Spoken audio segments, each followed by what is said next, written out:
If Labubu is not necessarily based off of Pazuzu or any kind of demonic entity that we found, what is he based off? As we said, he was inspired by Celtic mythology, and he said clearly that he based the idea off of elves and fairies in Celtic mythology, which are conflated creatures that are kind of trickster creatures in the woods. So let's just do a quick backdrop on elves and fairies and see what we can find about that. If you just look into the history of elves, Celtic style, not like Lord of the Rings elves, you can see that it had lots of affiliation with things like pagan gods. Sometimes it seems to refer more to groups of people, and at the point in time where we're translating Latin into English, it was used in place of the Latin word for nymph, which has a lot of kind of influence on where it comes from. So it has a lot to do with kind of this feminine idea of elf beautiful, as it says here. And it compares it to biblical characters like Sarah and Judith, which is really interesting. In Middle English and early modern Scottish evidence, while still appearing as causes of harm and danger, elves appear clearly as human-like beings. They become associated with medieval chivalric romance traditions of fairies, and particularly the idea of a fairy queen. A propensity to seduce or rape people becomes increasingly prominent in the source material. Around the 15th century, evidence starts to appear for the belief that elves might steal human babies and replace them with changelings. That's at least weird too. Every time we go down a rabbit hole about this, you get into this kind of idea of targeting children. So Lamashtu is targeting babies, elves are targeting babies, and is Labubu targeting babies? It's causing problems with kids and babies. I mean, that was why it was banned in Iraq. So there just seems to be a lot of stuff going on here with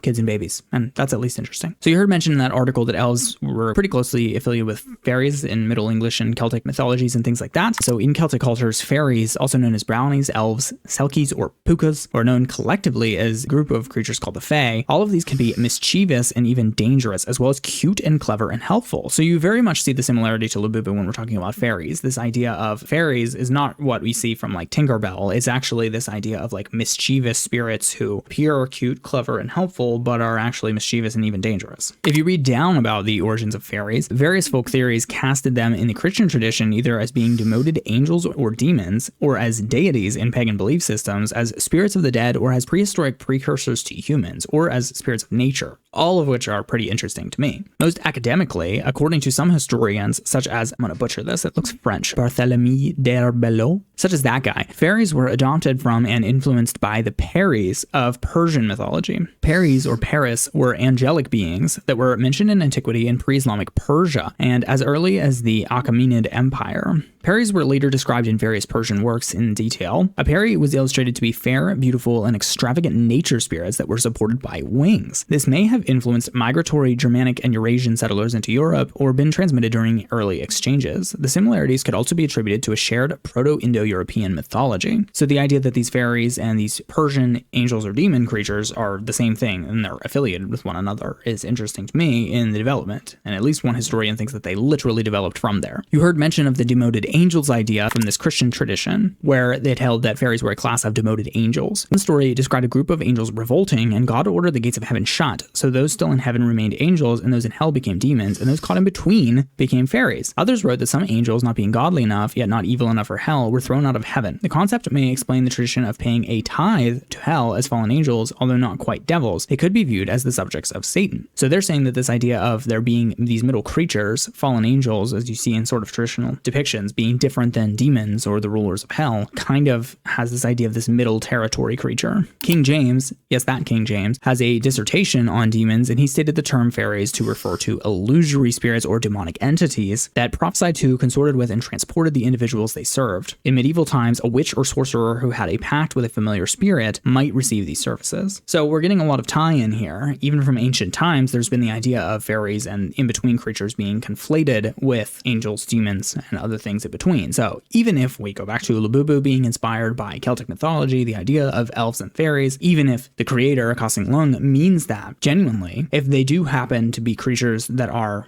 by their very nature based off of something that we would consider evil in the Christian tradition, then it would still be demonic, if that makes sense. Furthermore, a recorded Christian belief of the 17th century cast all fairies as simply demons. And this perspective apparently grew more popular with the rise of Puritanism in the Reformed Church. They give this example of a hobgoblin, which was originally this mythological household spirit, which became classified as a wicked goblin. Dealing with fairies was considered a form of witchcraft and was punished as such by the Puritans. They give this example of in William Shakespeare's Midsummer Night's Dream, the king of the fairies states that neither he nor his court fears the church bells, which the author and Christian apologist C.S. Lewis cast as a politic disassociation from fairies. C.S. Lewis makes it clear that he himself does not consider fairies to be demons in his chapter on the topic, where he calls them the Longaevi, which is the long livers, from his chapter in The Discarded Image. Just because I love C.S. Lewis, and he also is sort of a authoritative figure when it comes to ideas of mythology and things like that, which he was a student of and incorporated greatly into his works like the Chronicles of Narnia. If we look a little bit into that passage, in which he refers to them as the Longaevi in a book called The Discarded Image, he said he avoids the term fairies because it's tarnished by pantomime and bad children's books with worse illustrations, which is a bit interesting. He takes this term Longaevi from Martianus Capella, a Neoplatonic philosopher, who mentions that dancing companies of Longaevi would haunt woods, glades, and groves, and lakes, and springs, and brooks, whose names are pawns, fawns, satyrs, sylvans, and nymphs. So we have more of a kind of mythological tie-in there, and going back to that nymphs term that we mentioned earlier. C.S. Lewis suggests that the medieval mind understood them to be inhabitants of a kind of middle realm between the physical and spiritual regions, which relates back to what we said earlier. Lewis posits 4 theories about them, sort of mentioned in the article that we looked at earlier. First, that they are this third rational species distinct from angels and men, quoting a 17th century writer that their nature is middle between heaven and hell, and they reign in a third kingdom, having no other judgment or doom to expect forever. This is sort of the idea of trapped spirits, the trapped spirits of the Nephilim, which in the tradition of people like Heiser that we've talked about on the channel, you would have demons essentially just being these trapped spirits in a third space between heaven and hell, where they have nowhere that their spirits belong. So that's always kind of been a traditional idea. Lewis further breaks them down into these ideas of nymphs, sylphi, nomi, and salamandre or volcani, which is a little bit deeper than we're going in this category, but that gives you things like nomi, which are related to gnomes, which are like dwarves. There's another medieval writer that he mentions that says the Longaevi are demoted angels, a band of spirits who did not totally join with Satan's rebellion, but who were antagonistic to the Almighty's reign. They were assigned to a middle realm, a half-existence between angels and men, to be relegated to Inferno on Doomsday. A third theory is that the Longaevi are dead, ghostly spirits. On death, it was supposed that those who did not go to heaven or hell may end up in fair elfland, which is sort of interesting. And the final opinion is that the Longaevi are simply demons, which would be the idea at risk today, I would say. This is the prevailing view from the 17th century onwards with those Puritans that we mentioned in relation to the Protestant Reformation and the subsequent rationalism of the Enlightenment. It seems to be sort of a more logical approach that all of these things could fall together, and I think the supernatural world that I mentioned earlier, that if we look into what the Bible says about it a little bit more specifically, then coming up with this idea of what actually would these middle creatures be, and if these middle creatures are to be affiliated with things like elves and fairies, and that's on which Labubu is based, then is Labubu based on a creature that is actually demonic, or at least a fallen angel, or some sort of hellbound entity of some sort? The answer seems to be possibly yes. A few other denotations from early church fathers could be seen, but it's important that universally Christians have been negative or skeptical regarding creatures like fairies or nature spirits. Some of them have said some things ambiguously about them in positive terms, and there's this example listed from Origen, who says in the year 248, "We also indeed maintain, with regard not only to the fruits of the earth, but to every flowing stream and every breath of air that the ground brings forth, those things which are said to grow up naturally.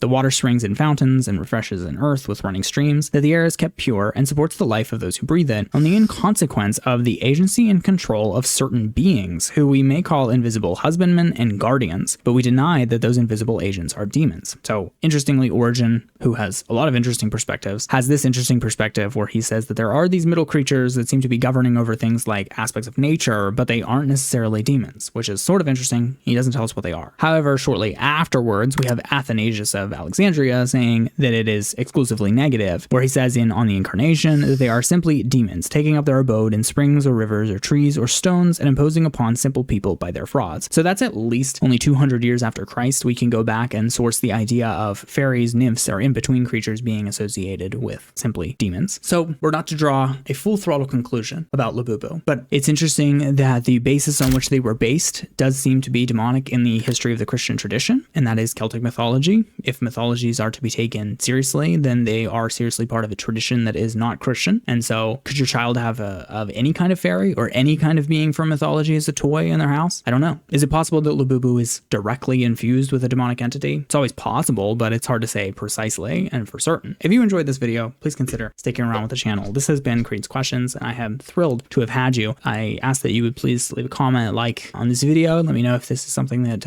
interests you, more topics like this. If you think there's a deeper bit to it that we need to go further. And if you're interested in more of a history of how these mythologies and all of these kind of practices relate, then you should definitely stick around, because I have some interesting content coming up on the channel soon where I'm going to be discussing these things in detail in much of a similar fashion, where we're talking about ancient ideas of the occult and mythology and how these things things go back further than people think and how they are all connected. And you can't split them up and say, oh, that's Babylonian and that's Greek mythology, because in fact, they're conflated a lot more closely than you might think. So if that sounds interesting to you, stick around with the channel. Again, this has been Creedence Questions, and I thank you so much for watching.